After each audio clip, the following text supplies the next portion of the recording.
Hey, what's up gamers? It's K-Wing here, bringing you review number 71 of the worst Batman game ever made, Batman Dark Tomorrow. I will let you guys enjoy Batman Dark Tomorrow at its greatest in this wonderful montage.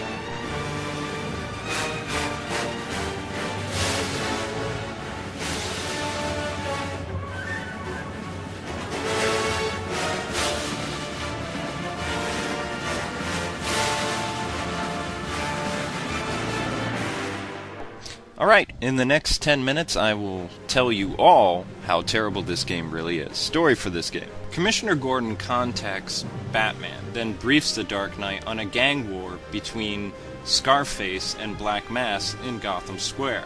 While Batman is preoccupied with stopping the turf war, Commissioner Gordon is kidnapped by the Joker, then brought to Arkham Asylum. It's up to Batman to save Commissioner Gordon.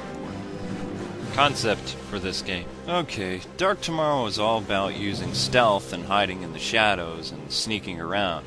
So pretty much the whole game is Batman sneaks around quieter than a church mouse, then when the bad guy least expects it, he follows him, sneaks up right behind him, and KOs him. I said KOs him. Thank you. After the thug is down, you have to cuff them. Then after saving Gordon from the Joker, Batman goes after the real enemy, the Demon's Head. Batman must then thwart the deranged eco-terrorist nutjob from wiping out 90% of the world's population by flooding the Earth with global warming so the Earth can heal itself, grow more trees, and animals can breathe clean air. Give me a break. Controls for this game. Batman's Blanc is pretty much useless, so you want to backflip, and you do this by holding in the L and R button, then you punch or kick with the B or the Y buttons. Batman can go into stealth mode by holding in the Z button, and cuffing people is actually the X button, and you're actually going to use the X button for just about every secondary weapon. You can cycle through different weapons with the gamepad, and Batman just skip-walked. What a glitch. Throw your Batarang by pressing the X button, and we're going to cycle through our weapons again with the Command Cross thingy. And we're going to use another X button gadget. And Batman has a lot of different gadgets in this game, but they're all pretty much useless, as the back grapple hardly ever works. And Batman, just like in Batman Begins, he has smoke pellets, except in this game they completely knock the enemy out. Now, one cool thing about this game is Batman has the bat rope, and he can use it to swing across rooftops and stuff like that. But it's only cool like the first or second time you do it. After that, it's kind of mundane and useless, because when you use it in other places, you end up falling to your death, or you just like hang up there and looking like a complete moron. So it really doesn't serve any purpose.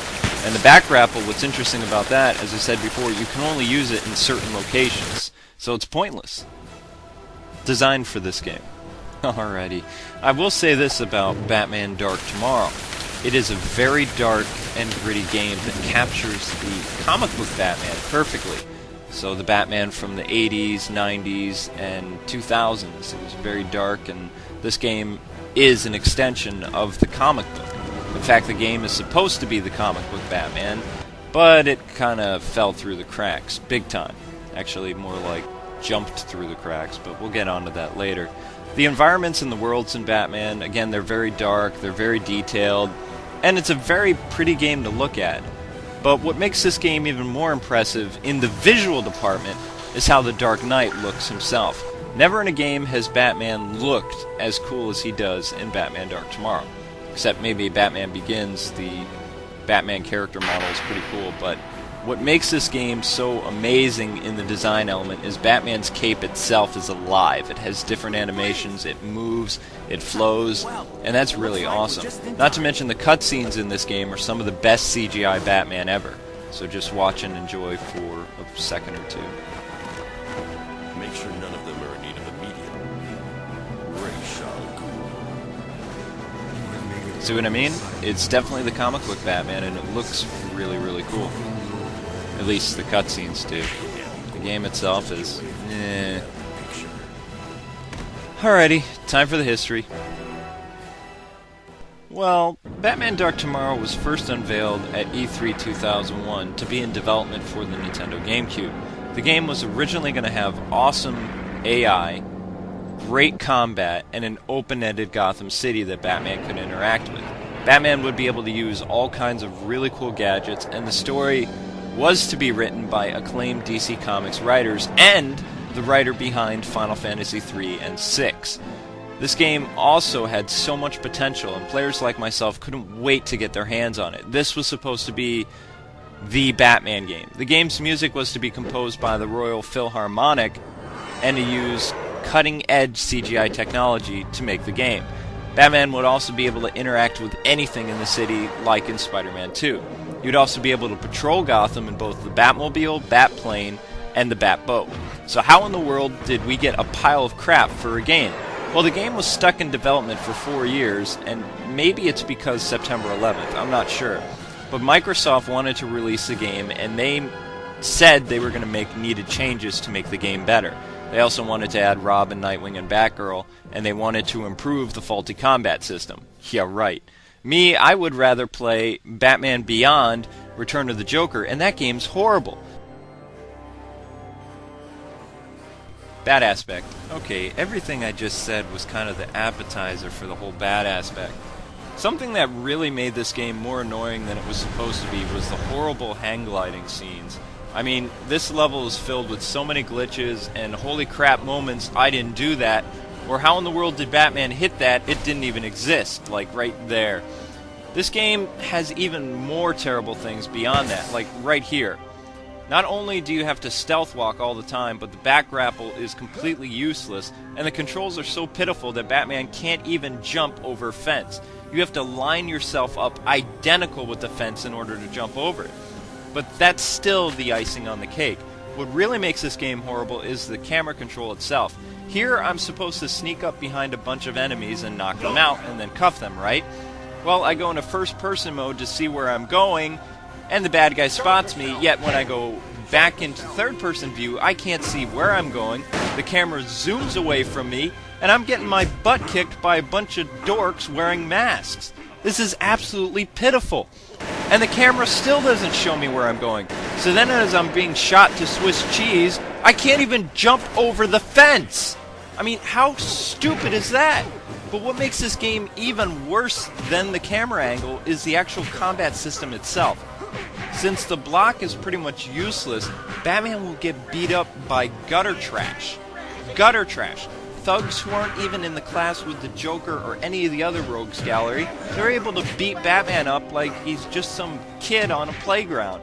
It's absolutely pitiful. Look at this! But if you think that's worse, when you're fighting the bosses, they zoom in on Batman to show how bad you're doing, and your controls freeze up, and there's no way to defend yourselves. And the fight with Ra's al Ghul is the most horrible part of the game, because the camera's at fault here. And I actually laughed my head off when the Joker was laughing at you during this scene, because the controls garbage. Complete and utter failure. This game is an epic failure. I don't even know why I played it other than to review it. Time for the good aspect. Yeah, if any. The two only good things about this game is Batman looks awesome, his cape animation looks amazing, and the cutscenes are the reason why I still own this game. It's some of the best CGI cutscenes I've ever seen. In fact, now that I've reviewed this game, I very much doubt that I will ever play it ever again. Now that I think about it, I'd rather be tied to a dentist chair and having my teeth drilled than play this game. There is good reason why this is the worst Batman game ever made. So this game deserves a 1 out of 10. Is this game really that bad? Gee, let's see. Batman just KO'd that guy and his buddy didn't even notice. Brilliant AI! Not! I have given a name to my pain. And it is Batman. I couldn't have said it better myself, Joker. Anyway, the next review will be Batman Return of the Joker for the NES. Well, God bless and happy gaming. Thank you so much for watching, and please subscribe. Now, if you'll excuse me, this game is just leaving this terrible aftertaste, and talking about it is making me nauseous. So, see ya. Comes the part where I relieve you, the little people, of the burden of your failed and useless lives. But as my plastic surgeon always said, if you gotta go, Go with a smile.